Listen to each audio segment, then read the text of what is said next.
성 어거스틴 참회록 제1권 15번째. 소년 시절에 그가 배운 모든 유익한 것들이 하나님을 위해 사용되기를 간구하다. 주여, 나의 기도를 들어주소서. 주께서 허락하신 징계와 연단을 두려워하지 않게 하시며 내가 걷는 모든 악한 길에서 떠나게 하시는 당신의 자비로운 은총에 대하여 감사와 찬양을 드리게 하소서. 그리하여 이전에 내가 추구했던 세상의 방탕한 유혹과 쾌락보다도 당신께서 더욱 달콤한 기쁨이 되어 주사 오직 당신만을 사랑하게 하소서. 온 마음을 바쳐 당신을 사랑하게 하시며 내 모든 힘을 다하여 당신의 손을 붙들게 하시며 이 세상 끝날까지 나를 향한 모든 유혹을 거두어 주소서. 나의 하나님, 당신은 나의 왕이시며 나의 주이십니다. 말하기, 읽기, 쓰기, 산수 등 내가 어려서 배운 학문 모두를 당신을 섬기는 데 유용하게 사용하도록 하소서. 내가 세상의 무용한 일들을 배울 때면 당신은 곧 사랑의 징계를 내게 주셨고 그러한 일에 탐닉했던 나의 죄를 용서해 주셨습니다. 물론 세상의 학문 속에서도 여러 가지 중요한 교훈을 얻었습니다. 하오나 그러한 것들은 주님이 기뻐하시는 학문을 통해서도 얼마든지 얻을 수 있는 것들이었습니다.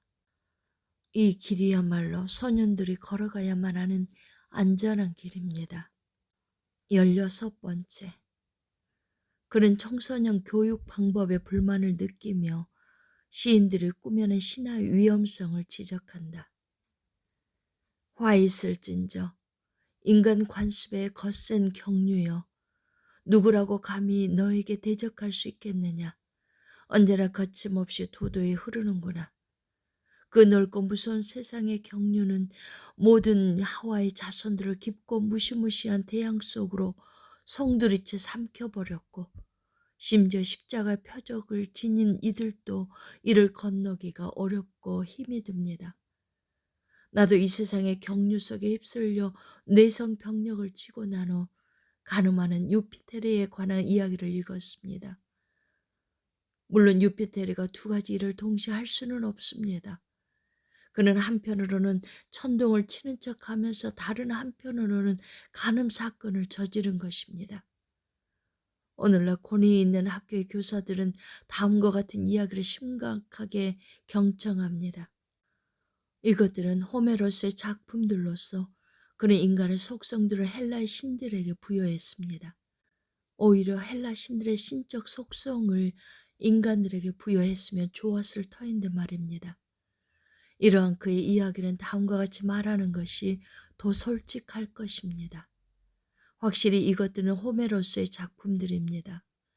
그러나 그는 인간의 더러운 약점과 죄악을 헬라의 신들을 등장시킴으로써 미화하려고 시도했습니다. 따라서 인간들이 저지르는 치졸한 죄악들을 더 이상 죄악으로 수치스럽게 생각하려고 하지 않았으며 오히려 하늘의 신들도 행하는 생활의 일부인 양 미화하려 하고 있습니다. 그럼에도 불구하고 이 같은 지옥의 경류 속으로 사람의 자식들은 계속 뛰어들고 있으며 더구나 이 같은 학문을 배우려고 사람들은 엄청난 학비를 투자하고 있습니다.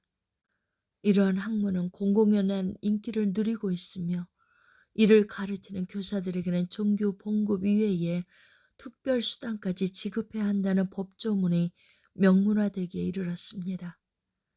그리하여 세상적인 학문의 조류는 다음과 같은 웅변을 토하고 있습니다. 내게 와서 말을 배우라. 이곳에서 사람들은 유창한 웅변을 배울 것이고 의사표현과 사상의 개발과 설득력 향상을 통하여 자신이 원하는 목적을 달성할 수 있노라. 테렌티우스의 연극 가운데서 한 타락한 젊은이가 등장하는데 그는 유혹과 간음의 본보기로 유피테르를 설정하여 다음과 같은 전설이 그려진 벽화를 바라봅니다. 유피테르는 황금의 소나기를 다하나의 무릎에 뿌리며 그녀를 유혹하고 사랑을 속삭였네. 그런 후 이 청년은 자신의 욕정을 마치 신들의 권위인 양 믿고 스스로를 불태우면서 다음과 같이 말합니다. 전등으로 하늘과 성질을 흔드는 위대한 유피테르여, 그대는 어떤 신인가? 비록 나는 보잘것없는 인간이지만 똑같은 일을 하지 못하란 법은 없지. 나 역시 가늠했고 그로부터 즐거움을 얻었네. 우리가 만일 이런 연극이나 책을 접하지 못했더라면 황금의 소나기라든가 무릎, 유호, 하늘의 성전들 같은 낱말들을 전혀 이해하지 못했을 겁니다. 나는 이렇게 추잡하고 세속적인 감정이 단어들을 배우기 쉽게 만들어 준다기보다는 오히려 이러한 추잡한 단어들로 인하여 추잡한 행동들이 서슴없이 유발된다고 생각합니다. 단어란 말하자면 제각기 정선된 귀한 그릇들로서 나쁘다는 의미는 아닙니다. 내가 비난하고자 하는 것은 그 단어 속에 스며 있는 독주와 같은 위험한 사상들입니다. 독주에 취한 교사들은 그들의 타락한 사상으로 우리에게 독주를 권하며 만약 우리가 마시기를 거절한다면 그 이유로 우리는 매를 맞게 되는 것입니다.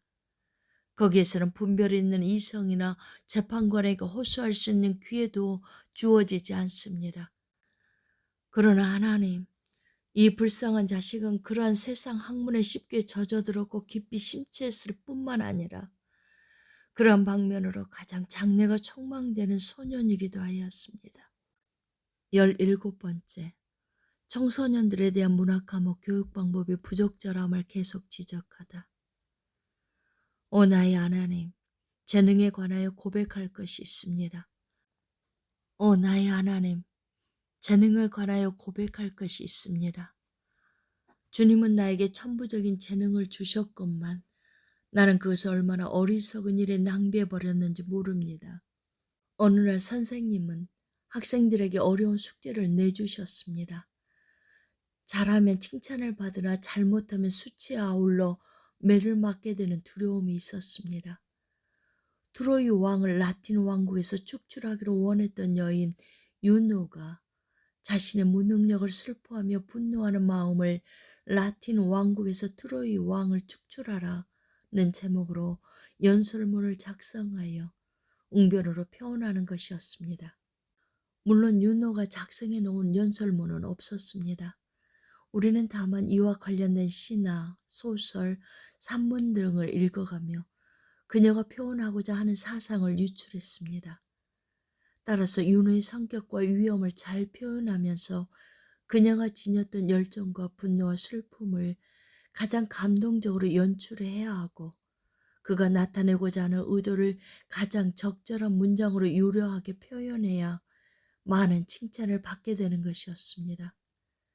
오 하나님, 이런 것들이 도대체 내게 무슨 유익이 있으며 나의 진실된 인생과 무슨 연관이 있단 말입니까? 웅변을 통하여 많은 박수를 받으며 같은 또래의 동년배들이나 학교에서 가장 우수하다는 사실이 무슨 의미가 있단 말입니까? 이 모든 것이 아침 안개요 바람과 같은 것이 아닙니까? 그저 나의 언어와 지성을 우수하게 활용했다는 사실 이외에 무슨 더 큰 의의가 있겠습니까? 진실로 그러하오니 주님, 나의 그 뛰어난 재능과 지혜로 주님을 찬양했어야 했습니다. 내 영이 눈을 떠서 하늘을 우러러 하나님의 말씀을 듣고 주님을 찬양했어야 했습니다. 그랬다면 그때의 찬양과 영광이 지금처럼 땅에 떨어져 뒹구는 한가한 잡담이나 날아다니는 새들의 보잘것없는 먹이가 되지는 않았을 것입니다.